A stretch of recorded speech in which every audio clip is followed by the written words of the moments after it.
Good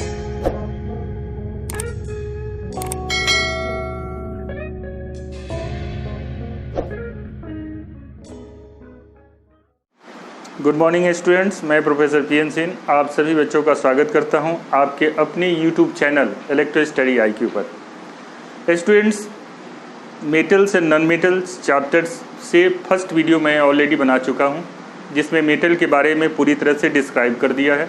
अगर आपने उस वीडियो को नहीं देखा है तो उसे जाकर मेरे प्लेलिस्ट में देख सकते हैं।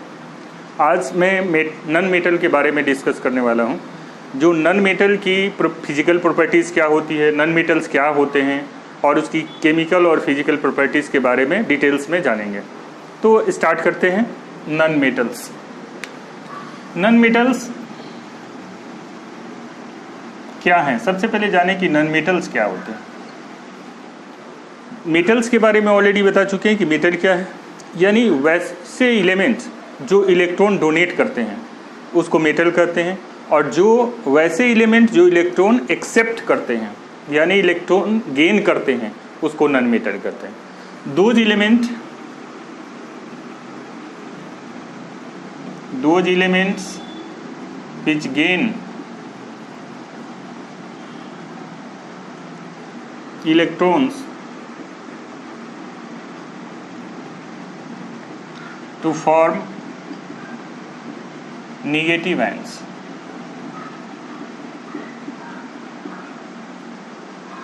are called non-metal। वैसे एलिमेंट्स जो इलेक्ट्रॉन गेन करते हैं, जैसे कार्बन, एग्जाम्पल में कार्बन एक नॉन मेटल है। क्लोरीन, ब्रोमीन, नाइट्रोजन, ये सारे नॉन मेटल्स हैं। अब इलेक्ट्रॉन गेन कैसे करते हैं? जिससे कोई डोनेट करता है, मेटल जनरली इलेक्ट्रॉन डोनेट करते हैं, तो गेन कौन करेगा? नॉन मेटल करेगा। तो जो डोनेट करेगा तो इसके साथ जो बॉन्ड बनता है इसे इलेक्ट्रोवैलेंट बॉन्ड या इसे आयनिक बॉन्ड बनते हैं। जब कोई इलेक्ट्रॉन डोनेट करता है, कोई इसे एक्सेप्ट करता है, तो उसके बीच में आयनिक बॉन्ड बन जाते हैं, जिसे आयनिक केमिकल बॉन्ड भी कहा जाता है। उसको बाद में देखेंगे, लेकिन अभी यह सब जैसे क्लोरीन, एक एग्जाम्पल लेते हैं। क्लोरीन के टोटल नंबर ऑफ इलेक्ट्रॉन 17 होता है, 287, यानी क्लोरीन के आउटर मोस्ट ऑर्बिट में 7 इलेक्ट्रॉन होते हैं। अगर इसे कि कहीं से एक इलेक्ट्रॉन मिल जाए तो ये चेंज कर जाएगा किसमें? 1e अगर इनमें से मिल जाता है तो क्या होगा? 7 और एक इलेक्ट्रॉन 8 इलेक्ट्रॉन में चेंज कर जाएगा, 288, यानी क्लोरीन क्या हो जाएगा? जहाँ निगेटिव चार्ज होगा। केमिस्ट्री में अंतर है। केमिस्ट्री में कोई अगर डोनेट करता है तो उस पर पॉजिटिव चार्ज डेवलप हो जाएंगे, लेकिन अगर कोई एक्सेप्ट करता है तो उसके ऊपर निगेटिव चार्ज हो जाएगा। इसे हमेशा याद रखेंगे। और ये हमें करते क्यों हैं? क्या कारण है कि ये इलेक्ट्रॉन एक्सेप्ट करते हैं, और कोई इलेक्ट्रॉन डोनेट करता है, कोई एक्सेप्ट करता है। तो एक्सेप्ट और डोनेट करने का कारण है अपने ऑक्टेट को पूरा करना, यानी अपने आउटर मोस्ट ऑर्बिट में 8 इलेक्ट्रॉन को पूरा कर लेना। जब ऑक्टेट पूर्ण हो जाएगा तो वो जो एलिमेंट है वो इनर्ट हो जाएगा, या कंपाउंड जो होगा वो इनर्ट हो जाएगा, मतलब अस्थायी हो जाएगा। तो इसी कारण से ये अपना ऑक्टेट पूरा करते हैं, या क्लोरीन आयंस में चेंज करें, ये निगेटिव आयंस में चेंज करें। तो those element which gain electrons from gain electrons to form negative ions are called non metals. वैसे एलिमेंट जो इलेक्ट्रॉन गेन करते हैं और गेन करने के बाद उस पर निगेटिव चार्ज आ जाता है। जब कोई इलेक्ट्रॉन गेन करेगा तो उसको निगेटिव चार्ज उस पर डेवलप्ड हो जाएगा, तो वैसे एलिमेंट को नॉन मेटल्स कहते हैं। अब नेक्स्ट पॉइंट है हमें नॉन मेटल्स से रिलेटेड नॉन मेटल्स की जो फिजिकल प्रॉपर्टीज है उसके बारे में डिटेल्स में जान लें। तो जैसे मेटल की फिजिकल प्रॉपर्टीज़ के बारे में मैंने बताया था, उसी तरह से नॉन मेटल की भी फिजिकल प्रॉपर्टीज़ होती है, लेकिन दोनों के बीच में कुछ कंट्राडिक्शन है। जैसे कुछ मेटल्स और नॉन मेटल्स जो हैं जिस ग्रुप में डिवाइड किए गए हैं उनकी कुछ अलग अलग डिफरेंसेस हैं। तो देखते हैं सबसे पहले फिजिकल प्रॉपर्टीज।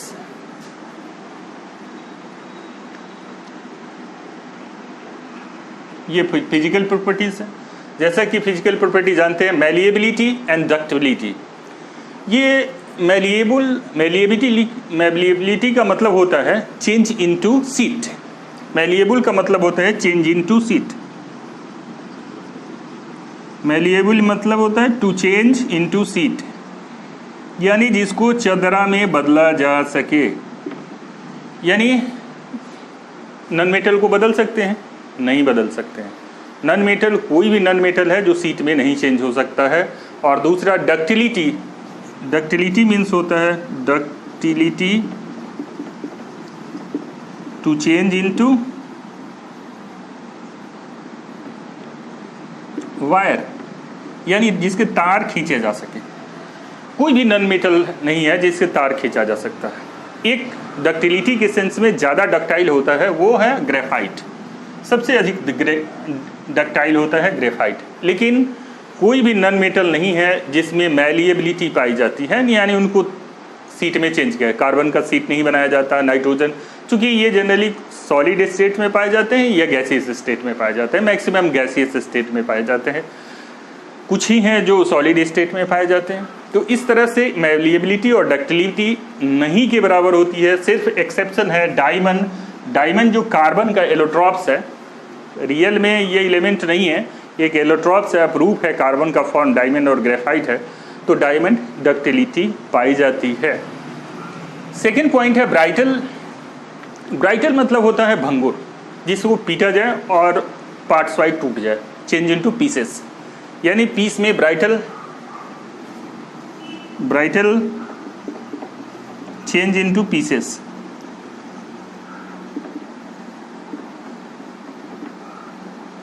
और जब उसको हमरिंग किया जाएगा, पीटा जाएगा, तो अगर पीसेस में टूट जाता है तो ब्राइटल कहा जाता है।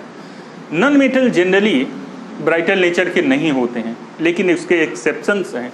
एक सल्फर एक नॉन मेटल है जो ब्राइटल प्रॉपर्टीज पाई जाती है, यानी भंगुर। जब इसे पीटा जाएगा तो ये डिफरेंट पीसेस में टूट जाएगा। नेक्स्ट पॉइंट है physical state. Generally physical states में जो बता चुके हैं कि जनरली जो नॉन मेटल्स होते हैं उन या तो सॉलिड स्टेट्स में पाए जाते हैं, either found in solid state और गैसियस स्टेट। तो सॉलिड स्टेट में कुछ ऐसे एलिमेंट्स हैं जिनकी फिजिकल स्टेट तो अलग नेचर की होती है, लेकिन जो गैसियस हैं उनके अलग नेचर के होते हैं। तो दो स्टेट हो गया, एक सॉलिड स्टेट में भी पाए जाएंगे, सॉलिड स्टेट। दूसरा उसका पॉइंट हो गया गैसियस स्टेट। अच्छा, एक ऐसा नॉन मेटल है जो लिक्विड स्टेट में पाया जाता है। कोई ऐसा नॉन मेटल है जो लिक्विड स्टेट में पाया जाता है, वो है ब्रोमीन। ब्रोमीन एक ऐसा नॉन मेटल है जो लिक्विड स्टेट में पाया जाता है। याद रखेंगे, फिजिकल स्टेट में, सॉलिड स्टेट में जो डायमंड पाया जाता है, ये बहुत ही हार्डेस्ट सब्सटेंस है। पूरे नेचर में अगर देखें तो हमारे नेचर का सबसे हार्डेस्ट अगर कोई सब्सटेंस है वो डायमंड है। नेक्स्ट पॉइंट है लस्टर। लस्टर माने मीनिंग होता है इसका, लस्टर मीन्स शाइनिंग सरफेसेस, यानी जो चमकीले हों। बहुत सारे मेटल्स हैं, बहुत अपनी चमक के कारण जाने जाते हैं, जैसे गोल्ड है, सिल्वर है, डायमंड है, प्लेटिनम है। ये सब अपनी अपनी चमक के कारण ही मार्केट वैल्यू इसका सबसे ज़्यादा है। तो नॉन मेटल में जो होता है जनरली चमक नहीं पाई जाती है, यानी लस्टरस नहीं होते हैं। लेकिन नॉन मेटल में एक आयोडीन है जो कंप्लीट नॉन मेटल है। ये आयोडीन लस्टरस नेचर का होता है, यानी चमकीला होता है। लेकिन जो कार्बन के दो फॉर्म हैं, डायमंड और ग्रेफाइट, ये दोनों लस्टरस होते हैं। ये डायमंड, ग्रेफाइट और आयोडीन याद रखेंगे, ये नॉन मेटल ग्रुप में ये लस्टरस नेचर के होते हैं, लस्टरस होते हैं। Next point, electrical and thermal conductivity. Non metals generally non conductors होते हैं या थर्मल कंडक्टर्स नहीं होते हैं या नॉन कंडक्टर्स होते हैं, लेकिन नॉन मेटल्स में कार्बन का जो एक एलोट्रॉप्स है ग्रेफाइट, वो कंडक्टर होता है और उसमें थर्मल कंडक्टिविटी भी पाई जाती है ग्रेफाइट में। ये ग्रेफाइट में इलेक्ट्रिकल एंड थर्मल कंडक्टिविटी पाई जाती है। क्यों पाई जाती है? इसमें फ्री इलेक्ट्रॉन्स होते हैं। कार्बन के 4 बॉन्ड होते हैं, 3 बॉन्ड ये ट्रायंगुलर शेप में हो एक दूसरे के ऊपर स्लैब वाइज होता है, जिसके कारण लेकिन पेंसिल वगैरह में यूज किया जाता है, और एक इलेक्ट्रॉन जो होते हैं उसमें फ्री होते हैं, जिसके कारण से ये ग्रेफाइट इलेक्ट्रिकल कंडक्टिविटी शो करता है। नेक्स्ट पॉइंट है melting point and boiling point, MP and BP short में कहते हैं इसे। जनरली नॉन मेटल्स के मेल्टिंग एंड बॉइलिंग पॉइंट्स जो होते हैं बहुत ही लो होते हैं, कम होते हैं। बस इतना ही पॉइंट याद रखना है फिजिकल प्रॉपर्टीज में। अब देखते हैं केमिकल नॉन मेटल की केमिकल प्रॉपर्टीज क्या है।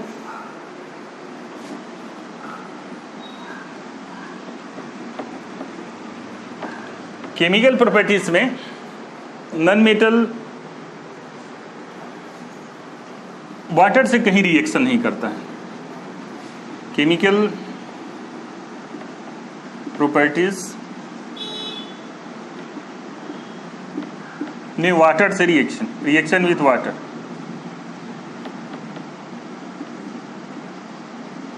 रिएक्शन विथ वाटर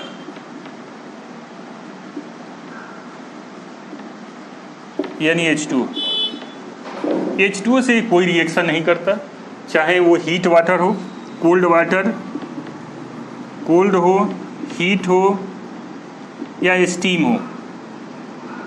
ये तीनों जो वाटर के फॉर्म है ये किसी से रिएक्शन नहीं करता है, ये नॉन मेटल कोई रिएक्शन नहीं करता है। तो एसिड से रिएक्शन, अब देखते हैं next point, reaction with acids. Acid से रिएक्शन, ये 2 महत्वपूर्ण नॉन मेटल्स हैं जो एसिड से रिएक्शन करके डिफरेंट टाइप के कंपाउंड्स का फॉर्मेशन करते हैं। सल्फर, एक सल्फर है और दूसरा फास्फोरस है। सल्फर सल्फ्यूरिक एसिड के साथ रिएक्शन करके SO2 H2O बनाता है। सल्फर डाइऑक्साइड H2O 2H2O, ये जो कंडीशंस है रिएक्शन का, ये जो एसिड्स होंगे, ये सभी जो एसिड्स होंगे वो कंसंट्रेटेड, हाईली कंसंट्रेटेड एसिड्स होंगे। न ये कोल्ड एसिड से रिएक्शन करता है और न ये स्टीम के साथ एसिड के साथ रिएक्शन है। ये हीट एसिड्स के साथ या कंसंट्रेटेड एसिड के साथ जब इसे हीट किया जाता है तब ये रिएक्शन होता है। सारे रिएक्शन ये हीटिंग प्रोसेस पर निर्भर है। सब रिएक्शन को हीट किया जाएगा तभी ये रिएक्शन होगा। अब सल्फर सल्फ्यूरिक एसिड के साथ रिएक्शन करके सल्फर डाइऑक्साइड, सल्फर और कंसंट्रेटेड सल्फ्यूरिक एसिड को लेकर के जब हीट करेंगे तो सल्फर डाइऑक्साइड और वाटर बनेगा। फिर सल्फर को अगर नाइट्रिक एसिड के साथ लेकर के हीट करेंगे, इसमें भी कंसंट्रेटेड है, ये कंसंट्रेटेड, सब कंसंट्रेटेड एसिड लेंगे। कंसंट्रेटेड एसिड का मतलब समझ चुके होंगे आप, पिछले एसिड और बेस में मैंने बता चुका हूँ। उसमें अगर आपने नहीं देखा होगा वीडियो तो उनको भी देख लेना, आपको समझ में आ जाएगी। तो कंसंट्रेटेड एसिड के साथ रिएक्शन करते हैं तो ये सल्फ्यूरिक एसिड 6NO2 नाइट्रस और H2O बनाता है। फास्फोरस सेम उसी तरह से फास्फोरस के साथ रिएक्शन करके sulphuric acid, concentrated sulphuric acid के साथ जब हीट किया जाता है तो फास्फोरिक एसिड H3PO4, ये फास्फोरिक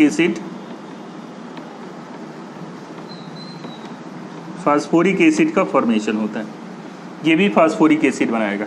यानी फास्फोरस सल्फ्यूरिक एसिड हो या नाइट्रिक एसिड, दोनों के साथ फास्फोरिक एसिड बनाता है और सल्फ्यूरिक एसिड के साथ सल्फर डाइऑक्साइड बनाता है, नाइट्रिक एसिड के साथ नाइट्रस एसिड बनाता है, नाइट्रस ऑक्साइड बनाता है और वाटर मॉलिक्यूल्स दोनों के साथ कॉमन है। तो ये एसिड के साथ, हाईली कंसंट्रेटेड एसिड के साथ नॉन मेटल रिएक्शन करके ये अलग अलग तरह के कंपाउंड्स का फॉर्मेशन करते हैं। एक रिएक्शन है डिस्प्लेसमेंट रिएक्शन।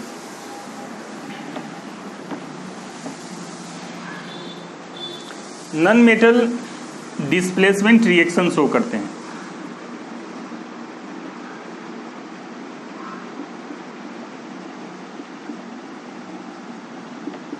डिस्प्लेसमेंट रिएक्शन जैसे Cl2 2NaBr के साथ रिएक्शन करेगा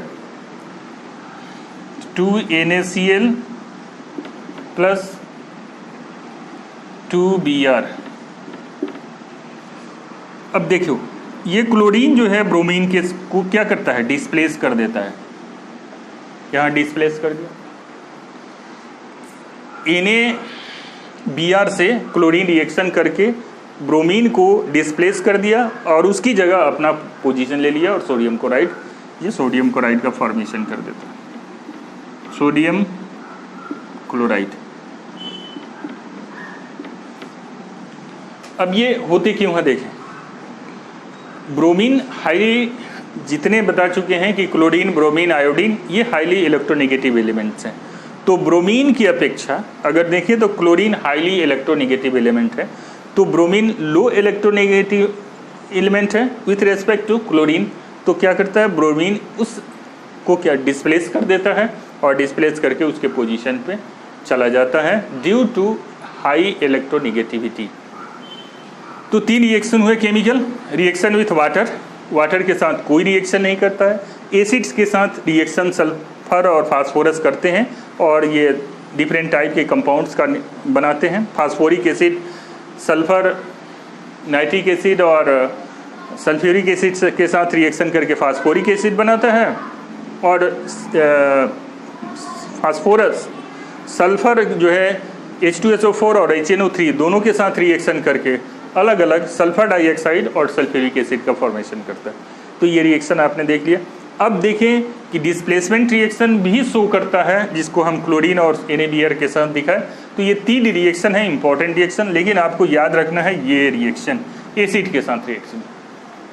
अब हमने बताया था कि मेटल भी ऑक्सीजन से रिएक्शन करके मेटल ऑक्साइड बनाता है जो बेसिक नेचर के होते हैं, लेकिन नॉन मेटल भी ऑक्सीजन के साथ कुछ नॉन मेटल रिएक्शन करते हैं और नॉन मेटल के ऑक्साइड्स बनाते हैं जो एसिडिक नेचर के होते हैं। तो ये हमारे फिजिकल स्टेट और केमिकल स्टेट्स आप समझ गए होंगे। अब नेक्स्ट पॉइंट हम चलते हैं आयनिक कंपाउंड। आयनिक कंपाउंड्स कैसे बनते हैं, reaction with metal and non metal. NCERT books अलग देता है कि reaction with metal and non metal करके, बाकी जो बुक्स हैं उनमें आयनिक कंपाउंड या इलेक्ट्रोवैलेंट कंपाउंड के रूप में शो किया जाता है। पॉइंट को आपके समझने के लिए दिया जाता है। रिएक्शन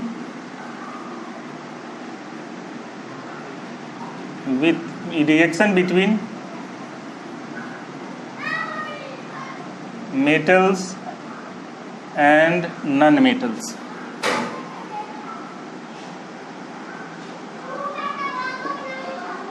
अब मेटल और नॉन मेटल आप क्लियरली समझ गए होंगे कि मेटल क्या होते हैं।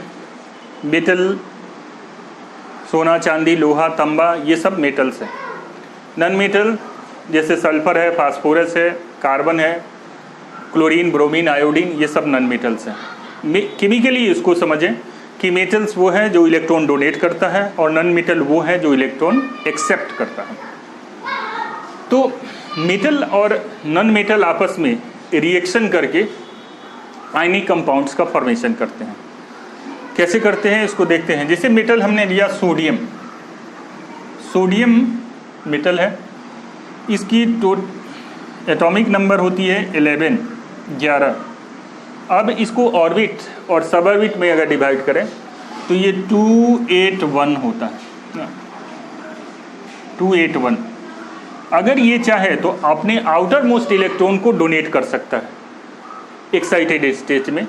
देखिए कोई भी मेटल जब ग्राउंड स्टेट में होता है, जिसको सुसुप्ता अवस्था कहते हैं, उस स्टेज में वो रिएक्शन नहीं करता। जैसे ही सोडियम के साथ क्लोरीन डाला जाता है तो ये एक्साइटेड स्टेट आ जाता है, दोनों अपना एक इलेक्ट्रॉन छोड़ने लगता है और दूसरा इलेक्ट्रॉन उसे गेन करने लगता है। तो जिसके कारण से उन दोनों पर अलग अलग तरह के चार्ज डेवलप्ड हो जाते हैं, एक पर पॉजिटिव चार्ज डेवलप्ड हो जाते हैं तो दूसरे पर नेगेटिव चार्ज डेवलप्ड होते हैं। जो इलेक्ट्रॉन डोनेट करता है उस पर पॉजिटिव चार्ज और जो इलेक्ट्रॉन गेन करता है उस पर नेगेटिव चार्ज। इस पॉजिटिव और नेगेटिव चार्ज से होता क्या है कि आप फिजिक्स में पढ़े होंगे कि फोर्स ऑफ अट्रैक्शन डेवलप्ड हो जाता है, और फोर्स ऑफ अट्रैक्शन आने के कारण जो पॉजिटिव और different charges attract each other, positive और नेगेटिव चार्जेज एक दूसरे को अट्रैक्ट करते हैं और वो जो एलिमेंट हैं आपस में सट जाते हैं और एक कंपाउंड का निर्माण हो जाता है NaCl। जैसे मैं दिखा रहा हूँ यहाँ पर, सोडियम अपने एक इलेक्ट्रॉन को अगर डोनेट कर देता है, एक इलेक्ट्रॉन दे देता है, तो सोडियम प्लस में चेंज कर जाता है। जैसे ही प्लस में यानी सोडियम कैटायन में चेंज कर जाता है तो इसके ऊपर ये अपना ऑक्टेट पूरा कर लिया, इसी के लिए करता है। यानी अपना ऑक्टेट फुल करने के लिए कोई भी मेटल इलेक्ट्रॉन जितने इलेक्ट्रॉन डोनेट करके वो अपना ऑक्टेट फुल कर लेगा ऑर्बिट का, यानी अस्थाई बनने की कोशिश करेगा, स्टेबल बनने की कोशिश करेगा। तो ये सोडियम एक इलेक्ट्रॉन डोनेट करके सोडियम प्लस में चेंज कर गया और एक इलेक्ट्रॉन ये दे दिया। क्लोरीन 287 होता है, इसके एटॉमिक नंबर 17 होते हैं, 8 और 10 17। अब इसके आउटर मोस्ट इलेक्ट्रॉन में या तो एक इलेक्ट्रॉन इसको अंदर की तरफ आना पड़ेगा तो 288 हो जाएगा, या इसको 7 इलेक्ट्रॉन दे देना पड़ेगा, तब जाके इसका 28 हो जाएगा और अपना ऑक्टेट पूरा हो जाएगा। लेकिन ऐसा होता नहीं है, क्योंकि 7 इलेक्ट्रॉन किसी भी ऑर्बिट से निकालना बहुत मुश्किल होता है, काफ़ी एनर्जी लगती है। इसलिए ये करेगा क्या कि ये जो एक इलेक्ट्रॉन है, इस एक इलेक्ट्रॉन को ये गेन कर लेता है। जैसे ही ये छोड़ेगा, चूँकि नॉन मेटल है, इलेक्ट्रॉन गेन करेगा, तो जैसे ही छोड़ेगा एक इलेक्ट्रॉन इसका गेन कर लेगा, और गेन करने के बाद क्या हो गया, क्लोरीन माइनस में चेंज कर जाएगा, Cl माइनस में, चूँकि एक इलेक्ट्रॉन गेन किया और 288, एक इलेक्ट्रॉन गेन करने के बाद ये 78 हो जाएगा, 288 में चले, इसका भी ऑक्टेट पूरा हो गया, इसका भी ऑक्टेट पूरा हो गया। अब जब ऑक्टेट पूरा हो गया तो दोनों के बीच में जो एक पॉजिटिवली चार्ज हो गया, एक कैटायनिक हो गया, एक एनायनिक हो गया, यानी नेगेटिव और पॉजिटिव चार्ज डेवलप्ड हो जाते हैं। दोनों एलिमेंट्स जो हैं आपस में आकर के सट जाते हैं और सटने से एक नए तरह के कंपाउंड का फॉर्मेशन हो जाता है। ये दोनों एलिमेंट Na+ और Cl- फॉर्म में आ जाते हैं। स्टेबिलिटी प्राप्त करने के बाद ये NaCl हमें मिल जाता है। मैग्नीशियम,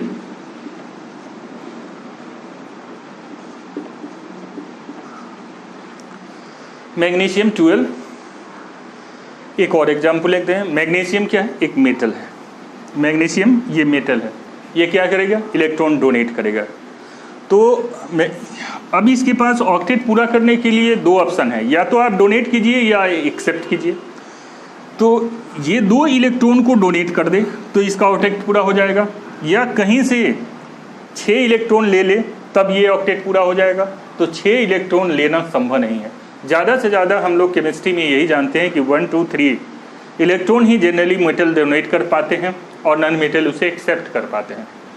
तो ये 6 इलेक्ट्रॉन कहाँ से ले आएगा, नहीं आ पाएगा। 6 इलेक्ट्रॉन ऑर्बिट में इंटर कराने में काफ़ी एनर्जी लगेगी, जिसके कारण से ये प्रोसेस संभव नहीं है। इसलिए ये 2 इलेक्ट्रॉन को डोनेट कर देगा। मैग्नीशियम 2 इलेक्ट्रॉन अगर डोनेट कर देता है, -2e अगर डोनेट कर देता है, तो मैग्नीशियम किस में चेंज करेगा, मैग्नीशियम प्लस यानी 2+ में चेंज कर सकता है।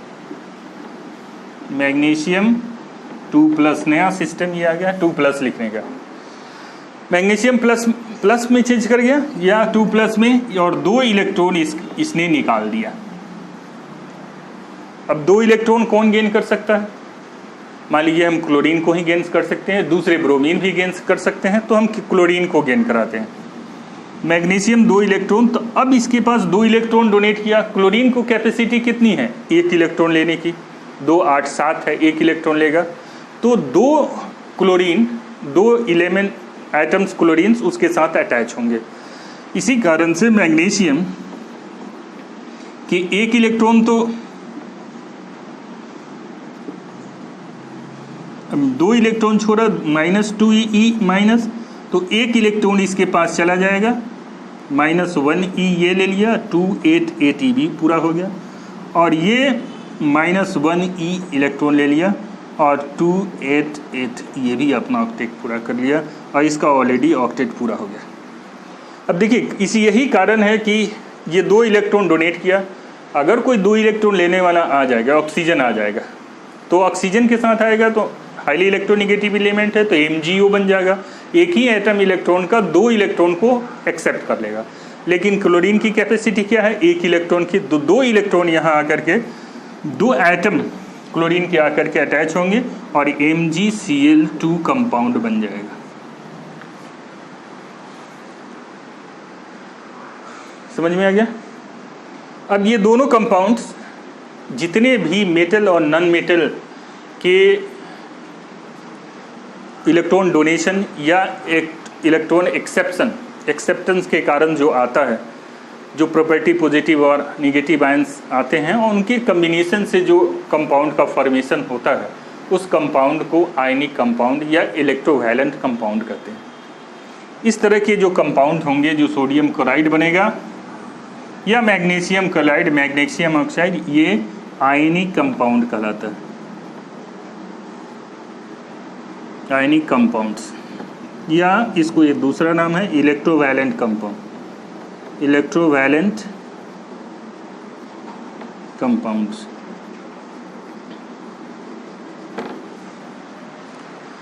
तो अब देखते हैं कि आयनिक कंपाउंड की प्रॉपर्टीज क्या होती है, क्या गुण होते हैं।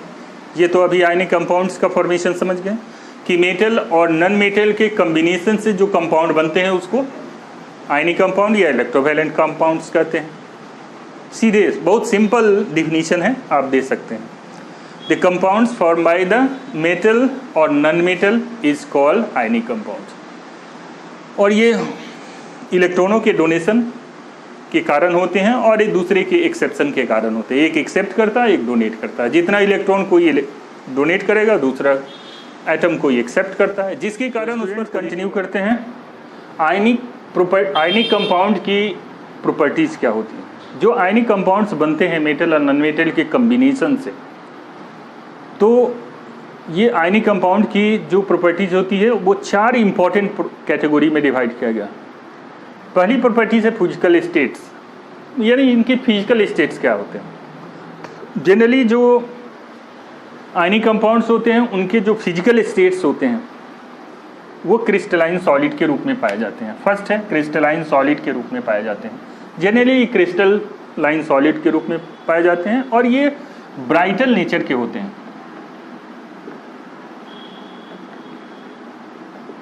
ब्राइटल नेचर के होते हैं, यानी ब्राइटल क्या होता है कि भंगुर, जैसे ही उसको मारेंगे चेंज इनटू पीसेस में टूट जाएगा। जैसे कोई पत्थर है, पत्थर को क्या करते हैं, मारते हैं तो क्या डिफरेंट शेप वाले पार्ट्स में टूट जाते हैं, उसी को ब्राइटल नेचर कहते हैं। तो ये ब्राइटल नेचर के होते हैं, यानी डिफरेंट टाइप के शेप में ये टूट जाते हैं, और ये क्रिस्टलाइन सॉलिड्स हैं। सेकेंड पॉइंट है मेल्टिंग एंड बॉइलिंग पॉइंट। इनके मेल्टिंग और बॉइलिंग पॉइंट्स जो होते हैं काफ़ी हाई होते हैं। क्यों होते हैं हाई? क्योंकि ये इलेक्ट्रोवैलेंट बॉन्ड हैं, यानी आयनिक कंपाउंड्स हैं। आयनिक कंपाउंड किस स्तर पर हैं? क्योंकि ये आयंस के द्वारा बनते हैं, ये कैटायंस और एक एनायंस आपस में मिलते हैं, तो जिसके कारण ये बॉन्ड काफ़ी स्ट्रॉन्ग होते हैं। तो इसके कारण आयनिक कंपाउंड्स के मेल्टिंग और बॉइलिंग पॉइंट भी हाई होते हैं। हाई मेल्टिंग पॉइंट और बॉइलिंग पॉइंट्स होती है। थर्ड पॉइंट है solubility. They are soluble in net water. पानी में बहुत आसानी से घुल जाता है। जैसे साल्ट, नमक, जो एक आयनिक कंपाउंड्स है, ये पानी में बहुत आसानी से घुल जाता है। मैग्नीशियम क्लोराइड है, ये पानी में आसानी से घुल जाता है। जितनी क्लोराइड्स हैं, मेटल और नॉन मेटल के जो क्लोराइड्स है, ब्रोमाइड्स हैं, वो आसानी से वाटर में सॉल्युबल होते हैं। But insoluble in organic solvent. लेकिन ऑर्गेनिक सॉल्वेंट में ये इनसॉल्युबल होते हैं। ऑर्गेनिक सॉल्वेंट क्या होते हैं कि ऑर्गेनिक सॉल्वेंट जैसे ईथर, अल्कोहल, बेंजीन, ये ऑर्गेनिक सॉल्वेंट्स हैं। इन ऑर्गेनिक सॉल्वेंट्स में ये नहीं घुलते हैं। अब क्वेश्चन उठता है क्यों पानी में क्यों घुल जाते हैं और इसमें क्यों नहीं घुलते हैं? ये भी तो एक सॉल्वेंट है। तो इसका कारण ये है कि वाटर जो होता है एक पोलर कंपाउंड है। और जो आयनिक कंपाउंड्स हैं वो भी पोलर कंपाउंड हैं। तो polar compound dissolve polar solvent, polar polar में डिसॉल्व होता है। ये ईथर, अल्कोहल और बेंजीन जो है नॉन पोलर नेचर के होते हैं, जिस कारण से ये अल्कोहल और ईथर में ये आयनिक कंपाउंड सॉल्युबल नहीं होते। Last point, conductivity. NaCl या दूसरे जितने ऑर्गेनिक आयनिक कंपाउंड्स हैं ये अपने जो सॉलिड स्टेट हो, क्रिस्टलाइन बता चुके हैं कि ये क्रिस्टलाइन सॉलिड होते हैं। सॉलिड स्टेट में ये इलेक्ट्रिसिटी को कंडक्ट नहीं करते हैं, लेकिन जैसे ही वाटर में इसे घोल दिया जाता है, पानी में या कोई भी एक्वस सॉल्यूशन बना लें या मोल्टेन सॉल्यूशन जिसको कहते हैं, मोल्टेन स्टेज में आ जाए, गलित अवस्था में आ जाए, तो ये आसानी से इलेक्ट्रिसिटी को कंडक्ट करते हैं। ये मोल्टेन स्टेज में आसानी से इलेक्ट्रिसिटी को कंडक्ट करते हैं, जबकि सॉलिड स्टेट में ये इलेक्ट्रिसिटी को कंडक्ट नहीं करते हैं। इस कारण से ये इलेक्ट्रिसिटी के भी अच्छे कंडक्टर्स होते हैं आयनिक कंपाउंड्स। अब कंडक्ट क्यों नहीं कर पाते हैं? सॉलिड स्टेट में आप जानते हैं कि सॉलिड स्टेट में जो आयंस होते हैं कंबाइंड्स होते हैं, वहाँ पर फ्री इलेक्ट्रॉन्स नहीं होता है। लेकिन जैसे ही पानी में इसे डिसॉल्व कर दिया जाता है, आयंस टूट जाते हैं। जैसे सोडियम और क्लोरीन जो है अपने आयंस ले अलग हो जाते हैं, जैसे सोडियम प्लस में और क्लोरीन निगेटिव आयंस में चेंज हो जाता है वाटर मॉलिक्यूल्स के अंदर, जिसके कारण जैसे ही इलेक्ट्रिसिटी दी जाती है उसमें फ्री इलेक्ट्रॉन्स ऑलरेडी पाए जाते हैं, जिसके कारण कंडक्टिविटी बढ़ जाती है, कंडक्टिविटी आ जाती है। तो ये एक्वस सॉल्यूशन में या फिर मोल्टेन स्टेज में ये अच्छे कंडक्टर्स हो जाते हैं, जबकि ये सॉलिड स्टेट में कंडक्टर्स नहीं होते। तो ये 4 प्रॉपर्टीज़ हैं आयनिक कंपाउंड्स के। फर्स्ट, फिजिकल स्टेट जो क्रिस्टलाइन होते हैं। मेल्टिंग और बॉइलिंग पॉइंट इनकी हाई होती है। सॉल्युबिलिटी, ये वाटर में इजीली सॉल्युबल होते हैं लेकिन ऑर्गेनिक सॉल्वेंट में इनसॉल्युबल होते हैं। और कंडक्टिविटी, ये मोल्टेन स्टेज या एक्वस सॉल्यूशन में इलेक्ट्रिसिटी को कंडक्ट करते हैं, जबकि सॉलिड स्टेट में इलेक्ट्रिसिटी को कंडक्ट नहीं। ये चारों के जो मैंने रीज़न है वो भी बता दिए हैं। तो स्टूडेंट्स, अगर आपको वीडियो पसंद आए तो मेरे चैनल को सब्सक्राइब करना ना भूलें और वीडियो को लाइक करें। Thanks for watching.